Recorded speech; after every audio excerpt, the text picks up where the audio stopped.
Hello दोस्तों, मैं हूं राज गोस्वामी। आइए अपनी जर्नी को कंटिन्यू करते हैं और बढ़ते हैं, इंट्रोड्यूस होते हैं शेयर मार्केट से।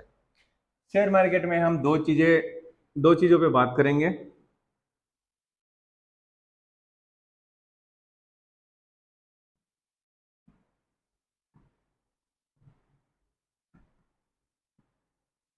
इक्विटी,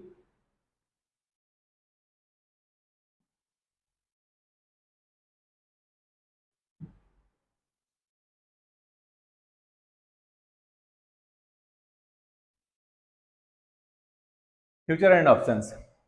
इक्विटी की बात करें हम, तो इक्विटी जो इंडियन स्टॉक्स पे रजिस्टर्ड है, इन हाउस की कंपनियां जैसे टाटा, हीरो, और जो भी बहुत सारी कंपनियां आती हैं, वो इक्विटी के अंदर आती है। तो हम इक्विटी से शुरुआत करते हैं। तो आइए हम जानने की कोशिश करते हैं कि इक्विटी में शुरुआत कैसे करें।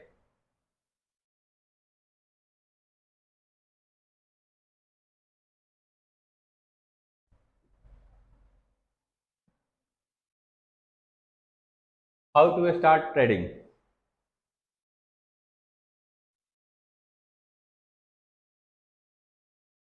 स्टॉक मार्केट में शुरुआत करने से पहले हमें सेबी के बारे में बात करने के लिए की ज़्यादा ज़रूरत है। SEBI securities and exchange board of India, ये भारत सरकार की एक संस्था है। 90 के दशक में ये बनाई गई थी। 90 के दशक से पहले कई सारी कंपनियां ऐसी थी कि जो रातों रात अपनी शेयर की प्राइस बढ़ा देते थे और रातों रात गिरा देते थे। तो इससे गिने चुने लोगों को बहुत ज़्यादा फायदा होता था, बाकी सबको बहुत ज़्यादा लॉस होता था। हर्षद मेहता स्कैम के बाद सेबी को लागू किया गया।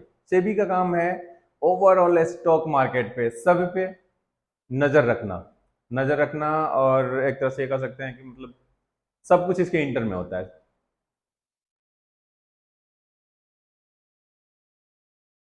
सेबी के नीचे काम करता है स्टॉक एक्सचेंज। स्टॉक एक्सचेंज के बारे में हम बात करते हैं। जैसा कि नाम है स्टॉक एक्सचेंज, स्टॉक को एक्सचेंज करने का, कंपनियों से शेयर लेना और आप तक ब्रोकर के थ्रू आप तक पहुंचाना, आपसे पैसे लेना, कंपनियों तक पहुंचाना।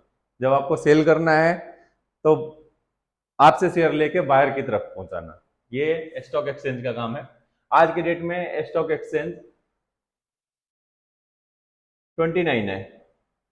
बीएसई एनएसई ऐसे टोटल 29 है। अब बात करते हैं ब्रोकर। ब्रोकर जो आपको डीमेट अकाउंट प्रोवाइड कराते हैं, ये ब्रोकर टोटल इंडिया में आज एक्टिवेट नहीं है। 305 305 ब्रोकर है जिसमें से कई सारे डिफॉल्टर हैं। तो आपको हम सजेस्ट करेंगे कि अच्छे ब्रोकर के साथ आपको डीमेट अकाउंट ओपन करवाने हैं, जैसे Zerodha, angel, Paytm, Motilal Oswal, octa FX, ये सब हैं जो अच्छी हैं। अब मैं आपको ज़्यादा रेफर करूंगा जीरोधा, क्योंकि मैं जीरोधा खुद यूज़ करता हूँ। और हमारा चार्ट और आपका चार्ट जब टेक्निकल पढ़ेंगे तो एक से मैच करे, इसलिए मैं आपको रेफर करूंगा जीरोधा। सेबी का एक और काम है एडवाइजर के ऊपर नजर रखना, और इसलिए सेबी एडवाइजर को रजिस्टर्ड भी करती है। ये एडवाइजर जो सेबी से रजिस्टर्ड नहीं है या फिर उनको कुछ आता ना हो और आके वो सोशल मीडिया पे लाइव ट्रेडिंग कर रहे हो, उसको फॉलो करके ये तो खुद 1 लाख गंवाए हैं और सामने वाला फॉलो करके इनसे 10 लाख वो गंवा दे। तो इस चीज को भी रोकने के लिए सेबी एक काम करती है। अब आते हैं स्टॉक सेलेक्ट कैसे करें। तो जनरली अभी 95% लोग ऐसे करते हैं, किसी ने कुछ कहा, किसी के रिलेटिव ने बोला, किसी के दोस्त ने बोला खरीद खरीद खरीद, उसने खरीदा फिर सेल कर दिया। तो आपसे एक बात कहूंगा मैं, आप मार्केट जाते हो, बाजार जाते हो, सपोज करो आपको मैंगो आम खरीदना है। पहले आप आम को आंखों से स्कैन करते हो, स्कैन।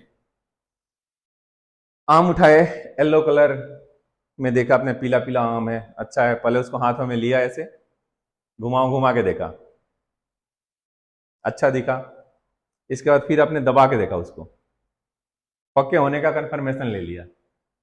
इसके बाद ट्रिपल कंफर्मेशन उस दुकान वाले से करोगे, भाई मीठे हैं ना, वो बोलेगा हाँ मीठे हैं। आपने ट्रिपल कंफर्मेशन ले लिया, सिर्फ आम खरीदने का है जो 100 रुपये केजी चल रहा है, और प्राइस ऐसी स्टॉक स्टॉक खरीदने में आपने कोई एनालिसिस नहीं। आम खरीदने के लिए इतनी छोटी सी काम है आम खरीदना, उसके लिए इतना तगड़ा एनालिसिस, और स्टॉक खरीदने के लिए कोई एनालिसिस नहीं, किसी ने कहा और आपने पैसे लगा दिए। ऐसा क्यों, ये अपने आप से पूछिए। शेयर को सिलेक्ट करने से पहले हमें किन किन बातों का ध्यान में रखना है उसके ऊपर थोड़ा सा चर्चा करते हैं, ठीक है। चलिए, टेक्निकल,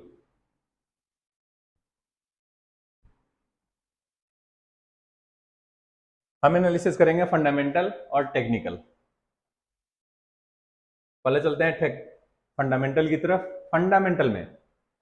फंडामेंटल में हम ये चेक करेंगे कि कंपनी के पास एसेट्स कितने हैं। एसेट के बारे में बात करेंगे तो एसेट जो कंपनी की संपत्ति है, एक तरह से कहें तो संपत्ति के जेब में कंपनी के जेब में पैसे डाल रहे हो, वो एसेट होते हैं।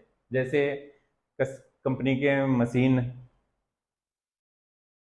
लैंड, कंप्यूटर्स, ऐसे बहुत सारे एसेट्स होते हैं। दूसरी चेक करेंगे लाइबिलिटी बोले तो जो कंपनी के जेब से पैसे निकाल रहे हैं, जैसे वर्कर की सैलरी, ट्रांसपोर्ट का खर्च, पानी बिल, बिजली बिल, और बहुत सारी चीज़ आता है, वो लाइबिलिटीज में आती है। अब थर्ड नंबर में हम बैलेंस शीट देखेंगे। उसका बैलेंस शीट क्या होता है, पिछले साल कितना कमाई, इस साल कितना कमाई, अगले 5 साल से वो कितना कमा भी रही है या गंवा रही है। क्वार्टर वाइज भी हम इसको चेक करते हैं, कंपनियां क्वार्टर वाइज भी अपनी अर्निंग रिलीज करती रहती है। चौथे नंबर पे देखेंगे डेब्ट प्लस शेयर होल्डिंग।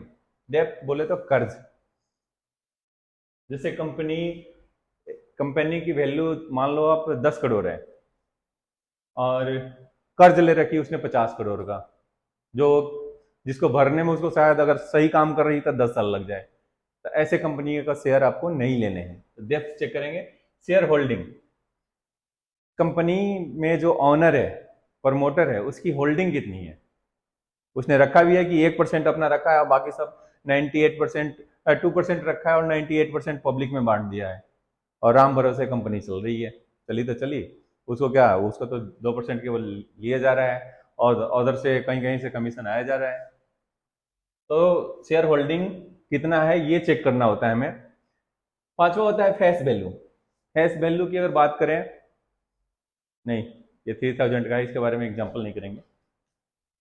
जैसे एक पेन लेते हैं, इस पेन की वैल्यू है 10 रुपीज़, मतलब 10 रुपये के मिल जाती है मार्केट में। सपोज कल एग्जाम है और पेन की सप्लाई बंद हो गई, कहीं से जहाँ से आना था वो गाड़ी खराब हो गई है कुछ और, तो पेन आ नहीं पाया। अब 10 पेन है दुकानदार के पास, एग्जाम चलने वाले हैं, तो दुकानदार ने इसकी प्राइस बढ़ा दी, 500 कर दिया, एक पेन 500 का। तो इसकी वैल्यू तो 10 रुपये है लेकिन ये मिल रहा है 500। किसी ने आपको सजेस्ट किया भाई ये 600 में बिकने वाला है, तू ले ले, तो आपको ये नहीं लेना है क्योंकि इसकी वैल्यू सिर्फ 10 रुपीज़ है, वो अपने प्राइस से बहुत ऊपर है। हाँ, ये पेन अगर 5 रुपीज़ में आपको मिलता है तो आप ले लो, क्योंकि इजिली 10 रुपीज़ में कहीं भी बेच सकते हो इसको। उसको बोलते हैं फेस वैल्यू। फेस वैल्यू, हर शेयर का हम फेस वैल्यू चेक करेंगे। ये तो थी बेसिक सी फंडामेंटल के बारे में। जब हम लाइव बात करेंगे इसके बारे में, चेक करेंगे, लाइव एनालिसिस करेंगे, तब वहाँ कई सारे पी रेशियो, पीवी रेशियो आएगा निकल के, वो वहाँ बात करेंगे, ठीक है। अब हम चलते हैं थोड़ा टेक्निकल की तरफ।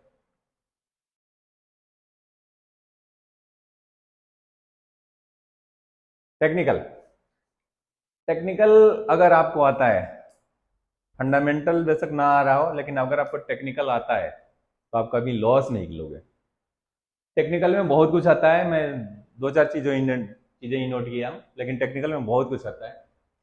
टेक्निकल में हम पहले सीखेंगे कैंडल, इसके बाद चार्ट पैटर्न, फिर indicators, time frame, trend line, support line, resistance line and बहुत सारी चीजें हैं जो हम बात करेंगे जब टेक्निकल एनालिसिस करेंगे तब।